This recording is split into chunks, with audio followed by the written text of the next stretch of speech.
उस आदमी की एक रैपट भर का ये आदमी नहीं है कि एक कंटाप अगर मार दे तो जमीन चाट के धूल फाँक ले। दीपक मुल्ला भाग गया। नारेबाजी सुन रहे हैं इन लोगों की, ये बजरंग दल के कार्यकर्ता हैं।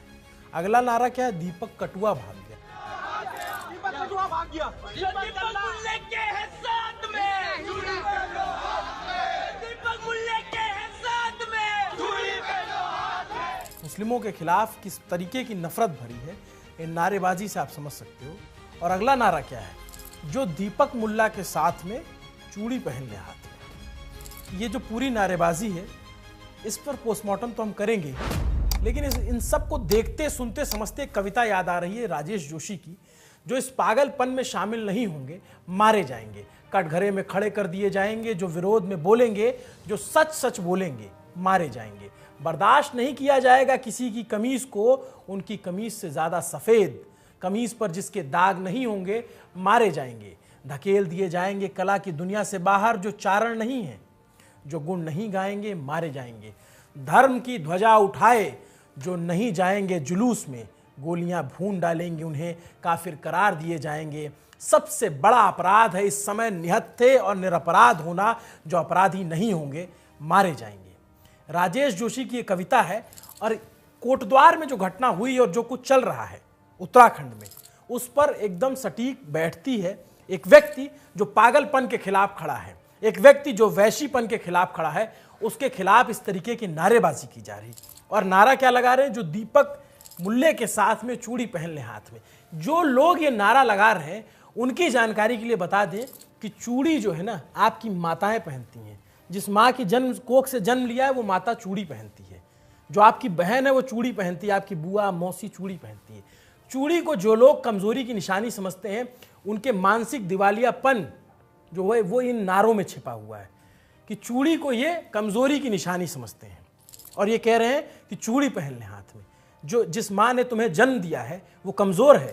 9 महीने की प्रसव पीड़ा सह करके जिसने तुम्हें जन्म दिया वो कमजोर है और तुम ताकतवर हो, इसलिए तुम चूड़ी नहीं पहन रहे हो, वो चूड़ी पहनती है। चूड़ी श्रृंगार की वस्तु है, कमजोरी की निशानी नहीं है। पहली बात ये नारेबाजी करने वाले लोग जान लें। आप क्या कह रहे हो कि चूड़ी पहन लें हाथ में? जो बहन आपको राखी बांधती है वो चूड़ी पहनती है तो वो कमजोर है। इस देश में जो बड़े बड़े पदों पर जो महिलाएं पहुंची, देश की जो राष्ट्रपति हैं वो चूड़ी पहनती हैं तो कमजोर है। देश की जो वित्त मंत्री हैं या फिर देश की प्रधानमंत्री रही इंदिरा गांधी, या तमाम महिलाएं जो देश का नाम रोशन कर रही हैं अलग अलग फील्ड में, जो महिला क्रिकेट टीम है, जितनी भी महिलाएं बड़ी बड़ी IT सेक्टर में, बड़ी बड़ी बैंकिंग सेक्टर में काम करती, कमजोर है। तुम्हारी तरह बेरोजगार फुकरी थोड़ी ना है वो। चूड़ी पहन ले हाथ में, नारा लगा देना और आकर के उधमबाजी करना। और ये सब कुछ पुलिस के सामने हो रहा था, उत्तराखंड की पुलिस। बजरंग दल तेरी नस्ल बिगाड़ देगा, तुझे तेरी औकात दिखा देगा कि तू है क्या चीज। बजरंग दल आज मैदान में आया है। बजरंग दल मैदान में, बजरंग दल के सम्मान में। मोहम्मद तेरी खैर नहीं, खैर नहीं, खैर नहीं। मोहम्मद तेरी खैर नहीं, खैर नहीं, खैर नहीं। मोहम्मद तेरी खैर नहीं, खैर नहीं, खैर। दीपक की बात खबर आप तक तो पहुंची होगी, मैं थोड़ा सा ब्रीफ में बता देता हूं। 26 जनवरी का दिन दीपक कोटद्वार में, जो देहरादून से तकरीबन 100-125 किलोमीटर दूर पड़ता है, पौड़ी गढ़वाल जिले में, वहां पर इस उन्मादी भीड़ बजरंग दल के कार्यकर्ताओं को रोकते हैं क्योंकि वो मुस्लिम की दुकान पे चढ़ करके, बाबा नाम से दुकान थी, उस नाम को बदलने के लिए कह रहे थे क्योंकि बाबा नाम से बगल में बजरंग बली जी का मंदिर है, और कह रहे थे कि बाबा सिर्फ हिंदू दुकानें हो सकती हैं। पीर बाबा भी होते हैं, बच्चों को भी बाबा कहा जाता है, बुजुर्गों को भी बाबा कहा जाता है। बाबा नाम पे ये हिंदुओं का एकाधिकार कब से हो गया? और हिंदू तो दीपक भी है ना।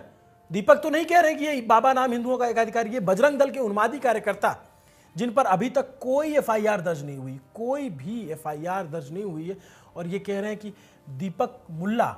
क्यों? क्योंकि दीपक ने उस समय जब भीड़ को रोका और कहा कि नहीं, दुकान में नाम नहीं बदलेगा, तो दीपक से नाम पूछा, तुम्हारा नाम क्या है, बड़े ताव में। तो दीपक ने आंख में आंख मिलाकर इस पूरी उन्मादी भीड़ के सामने कहा, मोहम्मद दीपक नाम है, जाओ जो करना है कर लेना।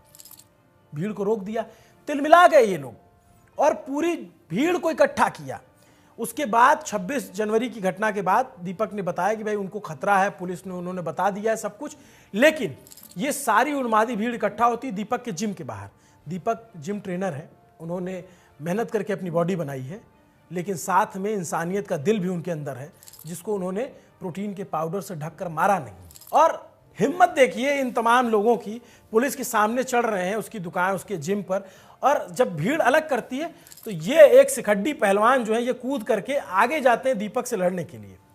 उस आदमी की एक रैपट भर का ये आदमी नहीं है कि एक कंटाप अगर मार दे तो जमीन चाट के धूल फाँक लें। लेकिन क्यों इस तरीके से ये कूद के भाग रहा है? क्योंकि इसके पीछे उन्मादी भीड़ खड़ी है, सैकड़ों की, जो पागलपन में शुमार भीड़ है। दीपक पागलपन में शुमार नहीं है, उनका नाम दीपक कुमार कश्यप है, और वो इंसानियत के लिए खड़े हुए कि ये उन्माद नहीं होने दूंगा, ये कम्युनल हार्मनी को बिगड़ने नहीं दूंगा।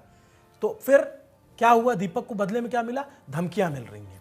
दीपक के जिम पर लोग चढ़ जा रहे हैं, दीपक के बाहर जो है फोर्स है उनको हटा रही है, लेकिन इन पर कोई कार्रवाई नहीं हो रही है। चंद्रमोहन सेमवाल वहां के डिप्टी एसपी हैं, उन्होंने अब तक इन हंगामा करने वालों के खिलाफ एक भी एफआईआर दर्ज क्यों नहीं की है? जो सर्वेश पवार हैं, जो वहां के एसपी हैं, पौड़ी गढ़वाल के एसएसपी हैं, उन्होंने इन पर एफआईआर दर्ज क्यों नहीं की अभी तक? इन लोगों के हाथ किसने बांध रखे? एसएसपी से भी नहीं हो रहा है, डीआईजी साहब कर्ण सिंह नामग्याल आपसे भी नहीं हो पा रहा है, आप भी एफआईआर दर्ज नहीं करवा पा रहे हो इस भीड़ पे। ये उन्माद में, जो पागलपन में पहले 26 तारीख को उन्माद करती, फिर 31 को उन्माद करती है। और अगर इनसे भी नहीं हो पा रहा है, दीपम सेठ जी आप डीजीपी की कुर्सी पे हैं, आपके राज्य में इस तरीके की घटना हो रही है, क्या एक ऑर्डर आप लोगों से नहीं साइन होता कि इन पर एफआईआर कर दी जाए? मैं इसलिए नाम लेता हूं क्योंकि नाम लूंगा तो कानों तक पहुंचेगा आपके, मुझे पता है, इसीलिए मैं नाम लेता हूं कि आपके कानों तक पहुंचे, आपके कानों पर जूरेंगे। और इन सब से भी नहीं हो पा रहा है तो उत्तराखंड के मुख्यमंत्री पुष्कर सिंह धामी जी, आपको जब आप सरकार में चुन के आते हैं तो कहते हैं हर लोगों की, सभी की रक्षा करेंगे, व्यक्ति विशेष की नहीं। और जब किसी व्यक्ति की, जो आपके राज्य की सुरक्षा के लिए उन्माद के खिलाफ खड़ा है, उसके खिलाफ इस तरीके का पागलपन हो रहा है, उसको घेरा जा रहा है, उसको मारने की धमकियां दी जा रही हैं, तब इन लोगों के खिलाफ एफआईआर क्यों नहीं हो रही है? क्योंकि ये बजरंग दल से हैं, क्योंकि ये पॉलिटिकल पार्टीज के आपके मोटिव को सूट करते हैं। इसलिए अगर यही उल्टा होता, मैं फिर से पूछता हूं, अगर ये उल्टा होता और इस भीड़ की जगह मुस्लिमों की भीड़ होती, अभी तक बुलडोजर चल गए होते, अभी तक यूएपीए और तमाम धाराएं लगा दी जाती, कानून लगा दिए जाते, क्योंकि अभी नहीं लगा रहे। ये सरासर संविधान के खिलाफ है। ये हिंदुस्तान का जो संविधान है, जिसमें लिखा है कि ये देश सेकुलर देश है, और सेकुलर न भी लिखा हो तो हर किसी व्यक्ति का देश है, और उस व्यक्ति को इस तरीके से अगर प्रताड़ित किया जाता है और उसके खिलाफ, उस पागलपन के खिलाफ एक दीपक कुमार कश्यप नाम का एक जिम ट्रेनर खड़ा होता है, तो उसको इस तरीके से टारगेट किया जा रहा है, उस पर कोई कार्रवाई नहीं हो रही। एक बात होता है कि भीड़ पागलपन कर रही है, उस पागलपन को रोकने का जिम्मा किसका है? पुलिस का, प्रशासन का, सरकार का। सरकार किस लिए चुनी जाती है? दीपक को सरकार की जरूरत अपने जीवन में नहीं पड़ेगी, वो जिम चलाते हैं, उनका रोजगार अच्छा चलता है, वो कमा खा लेंगे, अपने बच्चों को खिला पिला लेंगे। सरकार और प्रशासन की जरूरत तब पड़ती है जब मुसीबत हो, और जब इस तरीके से सैकड़ों की भीड़ खड़ी हो। जो ये लड़का कूद के मारने गया दीपक को, आप सोचिए कि ये दीपक से अकेले अकेले मुकाबला कर सकता है? नहीं कर सकता। लेकिन इसके पीछे जो सैकड़ों की भीड़ खड़ी है, उन्मादी, पागलपन में चूर, एक दुकान का नाम बदलवाना, और उसके लिए दीपक खुद भी हिंदू हैं, लेकिन उनको मारने पीटने के लिए तैयार बैठी हुई है।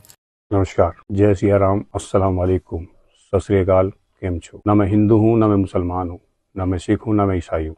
सबसे पहले मैं एक इंसान हूँ, क्योंकि मरने के बाद मुझे जवाब भगवान को देना है, इंसानियत को देना है, ना कि किसी धर्म को देना है। कुछ टाइम से आप एक चीज़ नोटिस कर रहे होंगे कि सोशल मीडिया पर एक वीडियो बहुत तेज़ी से वायरल हो रही है।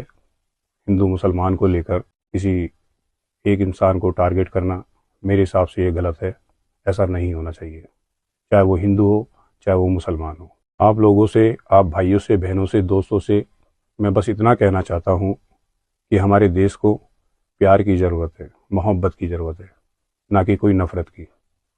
नफ़रत तो आप कितनी भी फैला सकते हो, उसमें कोई दिक्कत नहीं है, मगर प्यार बांटना बहुत बड़ी बात है। तो प्लीज़ प्यार से देखिए हमारे देश को, हमारे देश के लोगों को।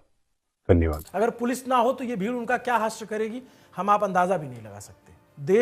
देश को तमाम ऐसे हजारों सैकड़ों दीपकों की जरूरत है जो नफरत के इस अंधकार में रोशनी दे सके, और दीपक को बचाने का, प्रोटेक्ट करने का जिम्मा भी हम ही लोगों का है, हमारे देश के लोगों का है, कि जो दीपक की आवाज़ बने।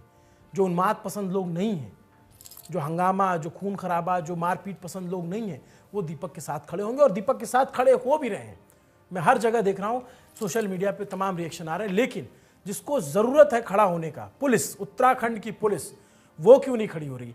वो इन पर एफआईआर क्यों नहीं दर्ज करती? अगर एक बार ये जितनी भीड़ है इनको चिन्हित करके कठोरतम धाराओं में अगर इनको चिन्हित करके एफआईआर दर्ज कर दी जाए और इनको जेलों में डाल दिया जाए, मजाल है दोबारा कोई आएगा। लेकिन नहीं, ये पॉलिटिकल नैरेटिव में सूट नहीं करेगा, फिर वोट की राजनीति होगी, फिर सरकार पे सवाल उठेंगे। सरकार जो है वो सर्वसम्मत होनी चाहिए, लेकिन सरकार सर्वसम्मत नहीं है। यहाँ पे एक व्यक्ति जो डर रहा है, जिसकी जान को खतरा लग रहा है, उसको बचाने के लिए कोई काम नहीं किया जा रहा है। अभी आप कह दो तो फलाना निकाल देंगे, लैंड जिहाद है तो पहाड़ जिहाद है तो झरना जिहाद है तो पानी जिहाद है, सारा जिहाद कर देंगे। इसमें कुछ नहीं दिख रहा है। इसीलिए सरकारों की नीयत पर, जो उत्तराखंड में भारतीय जनता पार्टी की सरकार चल रही है, उस पर सवालिया निशान उठ रहे हैं, खास करके सीएम पुष्कर सिंह धामी पर। और इस पर जब तक कार्रवाई नहीं होती है, हम इस तरीके से सवाल पूछते रहेंगे। हमें नहीं डर लगता किसी से। नमस्ते, अभिनव पांडे नाम है मेरा। कैमरे के पीछे मेरे साथी सुधांशु केसरवानी है। देखते रहिए न्यूज़ पिंच। शुक्रिया।